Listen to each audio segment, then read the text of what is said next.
à la recherche du bonheur. Les riches cherchent le bonheur. Un milliardaire riche, on lui demande « Qu'est-ce qu'il te faut pour être plus heureux ?»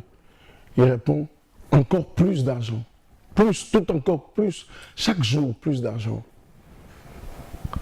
Et les pauvres pensent qu'en devenant riches, ils seront plus heureux. Beaucoup de gens pensent que l'état dans lequel ils sont ne les suffit pas. C'est encore plus, encore plus, encore plus. Comment faire pour être heureux? Le bonheur ne se trouve nulle part que dans la personne qui nous a créés. Bien-aimés frères et sœurs, je vous salue dans le nom de notre Seigneur et Sauveur Jésus-Christ. J'aimerais que nous partagions ces messages à la recherche du bonheur. Beaucoup de gens sont à la recherche du bonheur. Beaucoup de gens sont à la recherche de réconfort. Beaucoup de gens sont à la recherche... Et très souvent, l'homme pense que tout ce qui lui manque, c'est tout ce qui peut lui rendre heureux. Bien-aimé, j'ai une nouvelle à vous annoncer. Je ne sais pas, pour certains, ça peut être une bonne nouvelle, mais pour d'autres, ça peut être une mauvaise nouvelle. Mais je sais une chose, que celui qui veut écouter ce message, ça sera une bonne nouvelle pour ta vie. Jésus-Christ est le seul qui peut nous donner le vrai bonheur. Oui, mais si tu veux arriver à être heureux, tu dois revenir à la base et à l'origine. Qui t'a créé? C'est Dieu qui nous a créés et c'est lui seul qui a la clé de notre bonheur. C'est lui seul qui peut nous rendre réellement heureux. Et il est très important pour nous de comprendre ces choses et de comprendre que nous devons avoir le renouvellement de l'intelligence pour comprendre la volonté de Dieu qui est agréable, bonne et parfaite. Nous allons lire la parole du Seigneur dans le livre de Romains, chapitre 12, versets 1 à 2. J'ai lu au nom du Seigneur. Je vous exhorte donc, frères, par les compassions de Dieu, à offrir vos corps comme un sacrifice vivant, saint et agréable à Dieu, ce qui est pour votre part un culte raisonnable. La première chose qu'il faut comprendre dans l'étape du bonheur, c'est d'abord le sacrifice de soi-même. Dans ce message que je vais vous donner maintenant, il est très important que nous puissions comprendre que le Seigneur attend de nous que nous puissions nous donner nous-mêmes. Chacun d'entre nous doit apprendre à porter sa croix, c'est-à-dire à suivre le Seigneur. Jésus est clair dans ses paroles. Il dit, c'est lui qui veut venir après moi, qui renonce à lui-même et qui porte sa croix et qu'il me suive. Nous devons être comme des sacrifices vivants, donner nos corps, donner nos vies pour le Seigneur. Et nous lisons la suite de ce texte qui nous dit, ne vous conformez pas au siècle présent, mais soyez transformés par le renouvellement de l'intelligence, afin que vous discerniez quelle est la volonté de Dieu, ce qui est agréable, bon et parfait.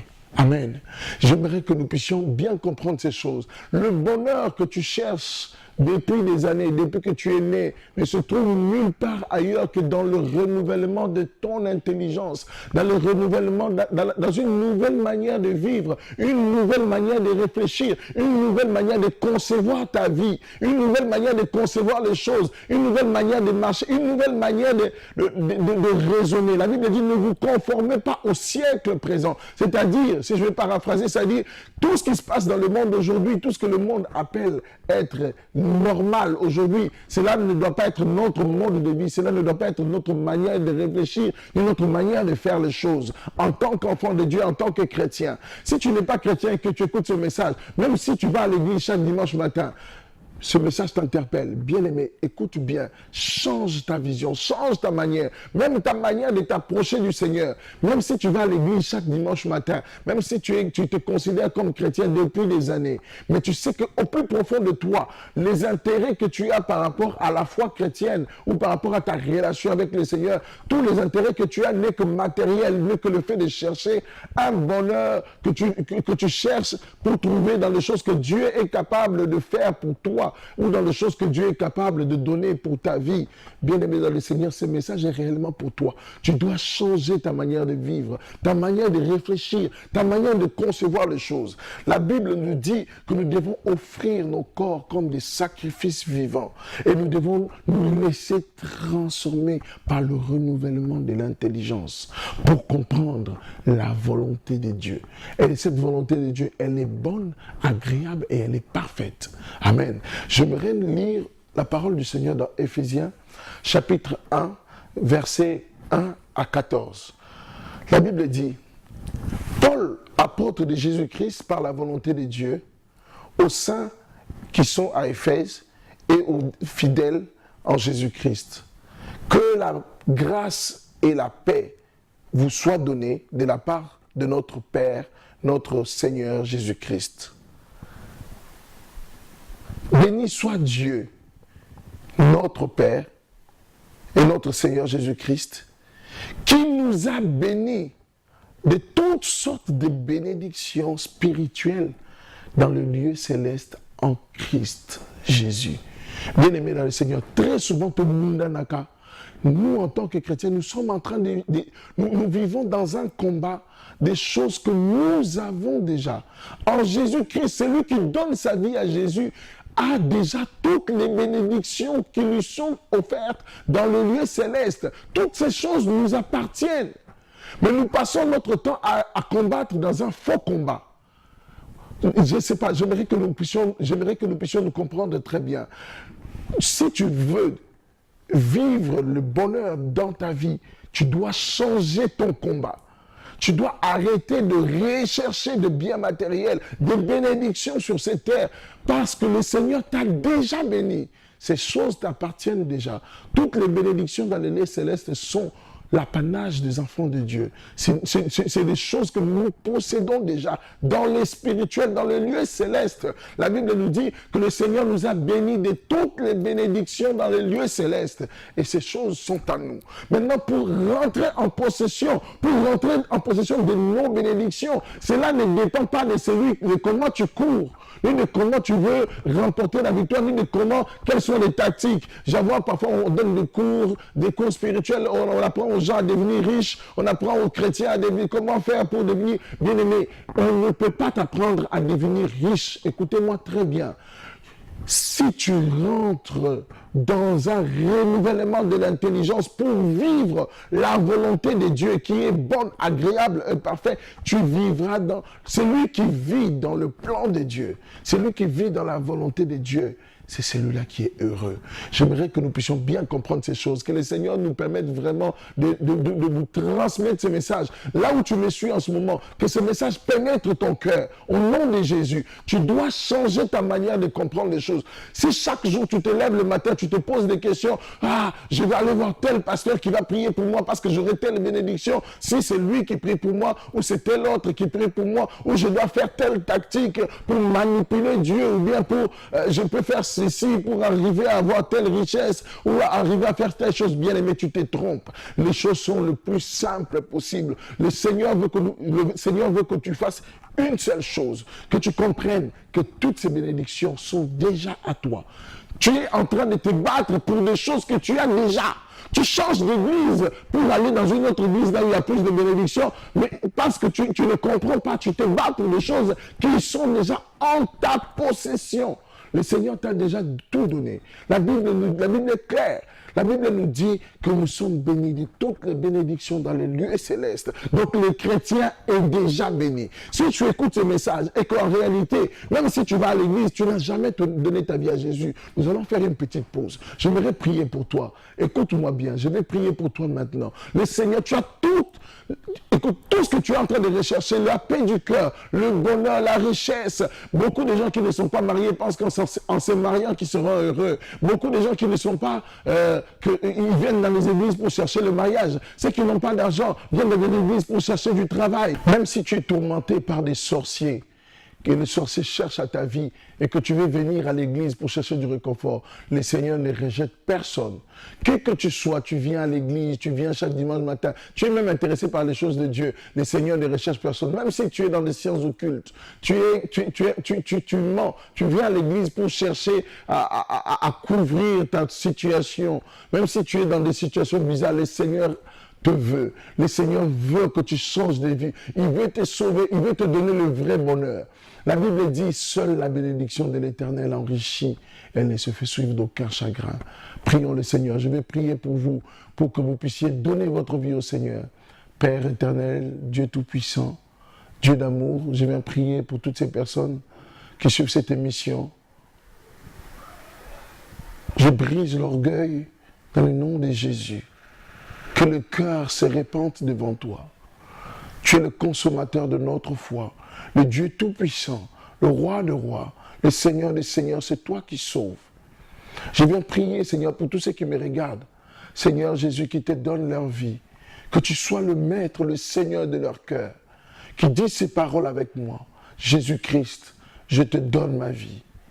Je veux que tu règnes dans mon cœur. Viens aujourd'hui régner dans mes pensées. Viens régner dans mon cœur. Dans le nom de Jésus. Amen. Bien-aimés, je vous encourage à...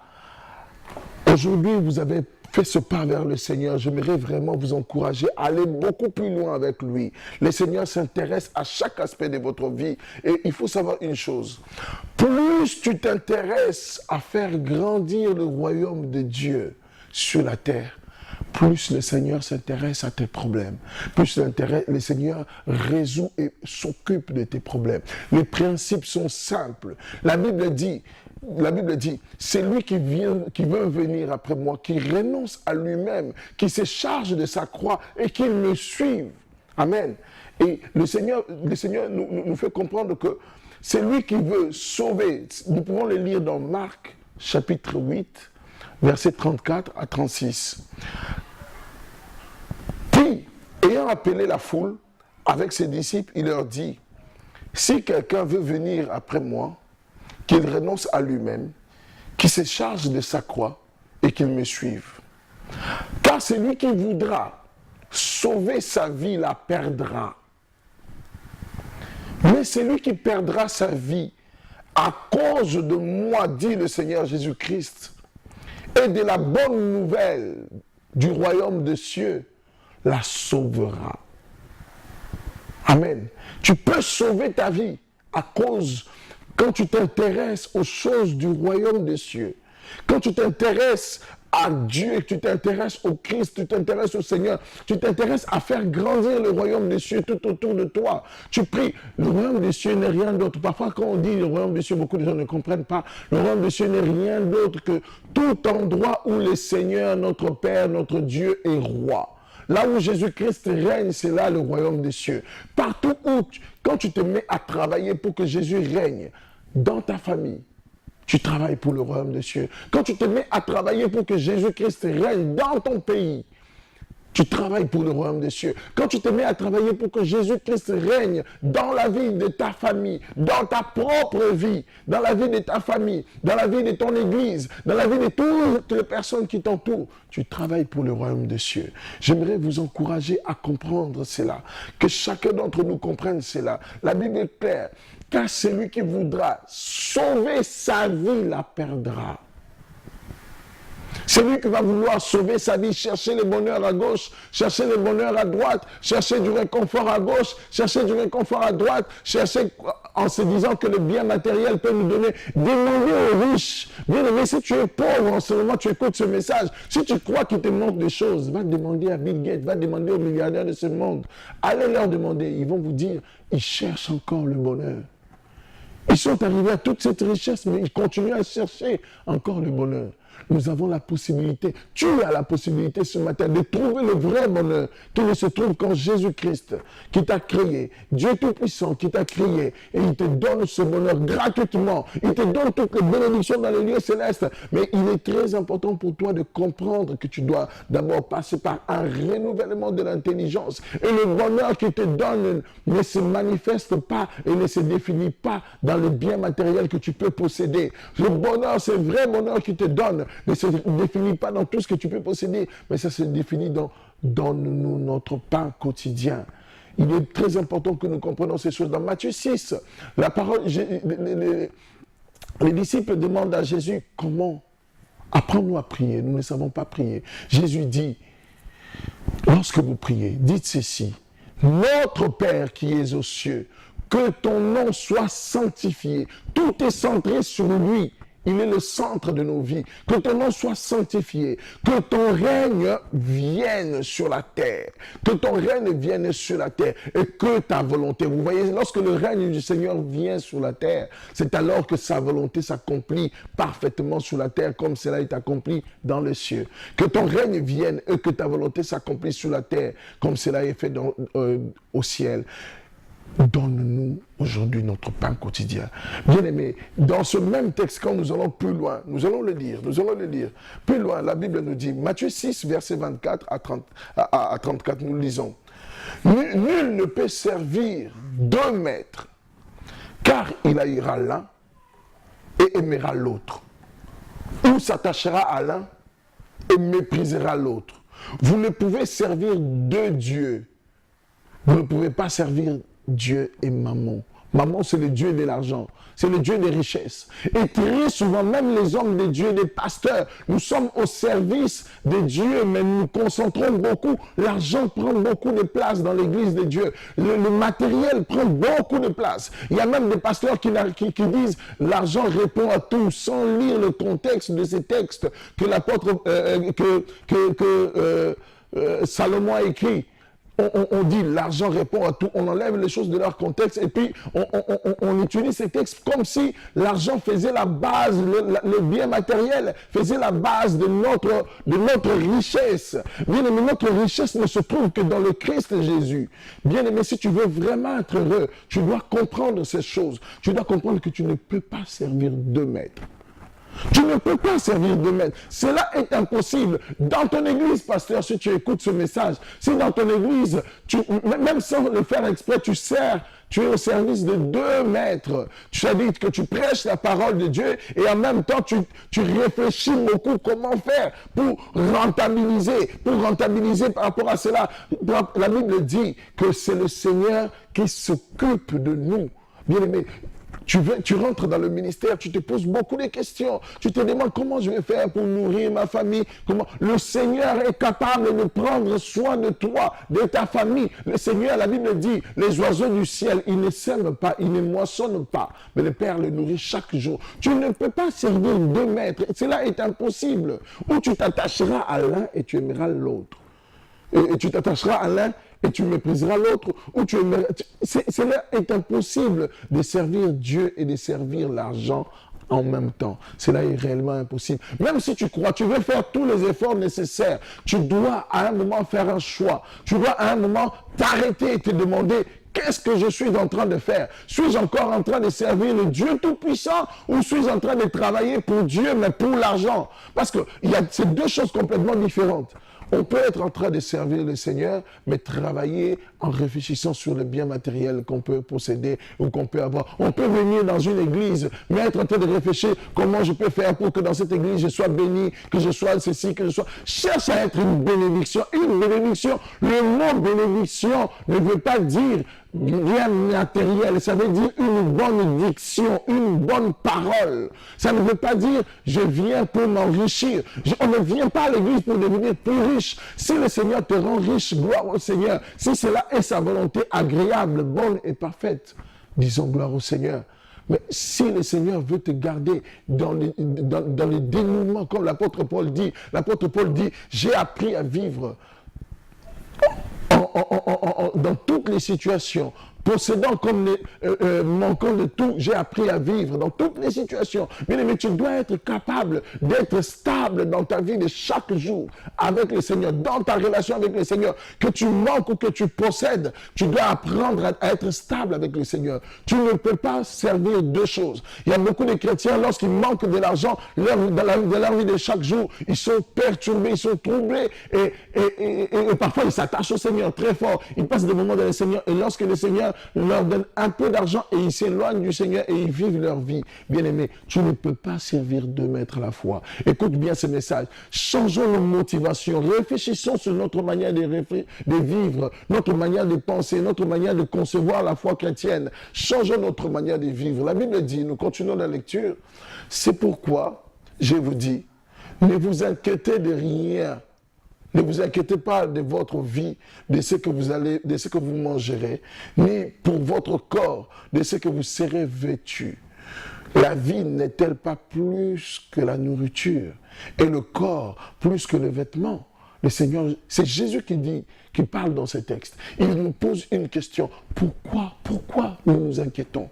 Il dit, regardez les oiseaux du ciel, ils ne sèment ni ne moissonnent et ils ne s'amassent rien dans les greniers.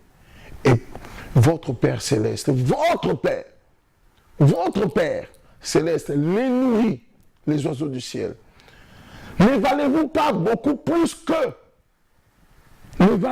Est-ce que tu penses qu'aux yeux de Dieu, tu n'as pas de valeur, tu n'as pas d'importance pour que le Seigneur te laisse vivre étant dénué de tout? Est-ce que tu penses que le Seigneur vraiment, dans tout son amour, il est capable de nous faire manquer de tout?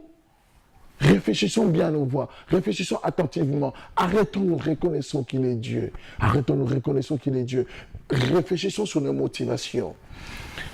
Qui de vous, par ses inquiétudes, peut ajouter une coudée à la durée de sa vie? Qui de vous peut ajouter une coudée à la durée de sa vie? Et pourquoi vous vous inquiétez au sujet du vêtement? Considérez comme croissent les lits des champs. Ils ne sèment ni ne travaillent. Cependant, je vous le dis, que même Salomon, dans toute sa gloire, vous savez, Salomon était l'homme le plus riche que la terre n'a jamais reçu. Ne vous vêtira-t-il pas, à plus forte raison? Jésus nous appelle gens de peu de foi. Le texte le dit, gens de peu de foi. Bien-aimé, à chaque fois que tu doutes que le Seigneur est capable de prendre soin de toi, de ta famille, et que tu réfléchis sur des solutions, comment faire pour arriver à utiliser l'œuvre de Dieu, ou bien arriver à travailler dans une église, ou bien arriver à servir dans une église pour des biens matériels, tu manques de foi. C'est comme si tu doutais de ton Père. C'est comme si tu doutais de ton Père. Jésus nous dit, gens de peu de foi. Ne vous inquiétez donc point, verset 31, et ne dites pas, que mangerons-nous, que boirons-nous, de quoi serons-nous vêtus? Car toutes ces choses, ce sont les païens qui les recherchent. Votre Père Céleste sait que vous en avez besoin. Il faut noter une chose. Laissez les païens chercher ce dont ils ont besoin. Ils n'ont qu'à se battre pour les habits qu'ils vont porter demain. Ils n'ont qu'à se battre pour ce qu'ils vont manger demain. Nous, le Seigneur prend soin de nous, bien-aimés. Je n'aimerais pas qu'on fasse des amalgames dans ce message que je suis en train de donner. Ça ne veut pas dire que ça doit faire des chrétiens, des fainéants. Bien au contraire. La Bible dit que l'homme qui ne travaille pas ne mange pas non plus. Que la Bible dit aussi que l'homme mangera à la sueur de son front. Les principes du Seigneur sont clairs. Vivre dans les inquiétudes, la chose que le Seigneur veut que nous puissions comprendre, c'est chercher, vivre, travailler pour s'enrichir. Travailler, ça dit se battre pour s'enrichir, pour s'amasser des trésors sur la terre, est une erreur pour l'homme. L'homme doit travailler selon la volonté de Dieu, être au bon endroit là où le Seigneur veut que tu sois, au bon moment là où le Seigneur veut que tu sois, selon la volonté de Dieu, dans un renouvellement de l'intelligence pour comprendre la volonté de Dieu qui est bon, agréable et parfait. Je n'arrête pas d'insister sur ce point. Il est très important pour nous d'offrir d'abord au préalable nos vies comme des sacrifices vivants et après ne pas se conformer au siècle présent pour comprendre et vivre la volonté de Dieu. Amen. Et renouveler notre intelligence. La Bible dit, j'ai fini ce texte, la Bible dit que c'est les païens qui recherchent ces choses. Et la Bible dit, cherchez premièrement le royaume et la justice de Dieu. Et toutes ces choses vous seront données par-dessus. Le Seigneur ne nous veut pas diminuer. Le Seigneur ne veut pas notre malheur, ne veut pas notre souffrance. Le calcul est simple. Ne calcule pas beaucoup, ne réfléchis pas trop. Fais un choix. Vis pour le Seigneur et le Seigneur fera des choses pour ta vie. Vis pour le Seigneur, apprends à te concentrer sur le royaume de Dieu. La Bible dit, cherchez premièrement, cherchez avant toute chose, cherchez, gagner. Et chercher à faire grandir, premièrement, le royaume des cieux et la justice de Dieu. Et toutes ces choses pour lesquelles les hommes se battent nous seront données par-dessus. Notre Père nous les a déjà données. Nous vivons déjà dans la bénédiction. Le plus important, c'est de rentrer dans la volonté de Dieu, dans le plan de Dieu pour ta vie, pour arriver à vivre les bénédictions du Seigneur. Une dernière chose, bien-aimés dans le Seigneur. J'aimerais que nous puissions lire le psaume 37, le verset 4. J'aime bien ces versets. Beaucoup de gens aiment interpréter ces versets de plusieurs manières. La Bible nous dit, Fais de l'Éternel tes délices et te donnera ce que ton cœur désire. Alléluia. J'aime bien ce texte. Beaucoup de gens prennent ce texte pour dire, ah, voilà, moi, le Seigneur, la Bible dit, fais de l'Éternel tes délices et te donnera ce que ton cœur désire. Le Seigneur va me donner ce que mon cœur désire. Le Seigneur va me donner ce que mon cœur désire. Mais il y a une virgule. Et ce qu'il y a avant cette virgule est très important pour nous, chrétiens. La Bible dit, fais de l'Éternel tes délices. Tout d'abord, fais de l'Éternel tes délices. C'est la condition pour qu'il te donne ce que ton cœur désire. Nous allons aller plus loin dans ce texte. C'est quoi les délices? Les délices veut dire plaisir intense, délectation, félicité, jouissance, ravissement, régal. Bien-aimé, est-ce que l'Éternel est devenu un plaisir intense pour ta vie? Est-ce que l'Éternel est devenu une délectation pour ta vie? Chaque jour, tu le manges, chaque jour, tu le goûtes, chaque jour, tu t'envahis de lui. Est-ce que le Seigneur est devenu une jouissance profonde dans ton cœur? La Bible dit, ce texte dit, fais de l'Éternel un plaisir intense. Alléluia. Fais de l'Éternel une jouissance pour ta vie. Fais de l'Éternel une délectation. Fais de l'Éternel un régal. Et il te donnera ce que ton cœur désire. Bien-aimé, si le Seigneur devient déjà ton plaisir intense, s'il devient ta jouissance, ça veut dire que ton cœur ne va désirer que lui. En fait, le texte que nous venons de lire nous dit, fais de l'Éternel ce qu'il y a de plus important pour ta vie et il te donnera l'Éternel. Parce que l'Éternel deviendra la chose la plus importante pour ta vie. L'Éternel, il deviendra ta jouissance. Il deviendra ce que ton cœur va désirer le plus profond. Parce qu'il sera le plaisir intense de ta vie. Il sera la jouissance de ta vie si tu fais de l'Éternel les délices de ton cœur, il te donnera lui-même l'Éternel. Le Seigneur veut nous donner lui. Et comme la Bible nous dit, la grâce du Seigneur nous suffit, sa présence nous suffit. Seul le Seigneur, il vaut plus que l'or. Il vaut plus que les diamants. Il vaut plus que tous les trésors du monde que l'homme peut avoir. Il vaut plus que tout.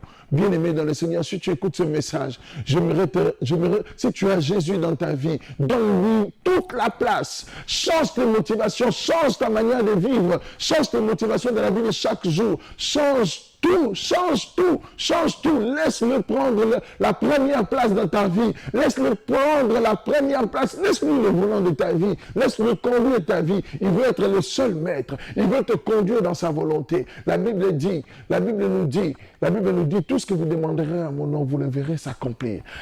Lorsque Jésus nous dit, tout ce que vous demanderez en mon nom, c'est-à-dire dans ma volonté. Tout ce que vous demanderez dans ma volonté. Et c'est quoi la volonté du Seigneur? C'est que nous puissions renouveler notre intelligence, que nous puissions penser selon sa volonté. Tout ce que nous demanderons dans le renouvellement de l'intelligence et dans la volonté de Dieu, cela nous sera accordé. Bien aimé, beaucoup de gens, nous prenons des textes bibliques et nous l'interprétons. Tout ce que vous demanderez à mon nom, cela vous sera accordé. Un voleur va venir le matin, il va dire au Seigneur, Seigneur, je vais te demander que lorsque je vais aller voler, qu'on ne puisse pas m'attraper. Vous croyez que s'il demande au nom, et il dit au nom de Jésus à la fin, vous pensez que cela va...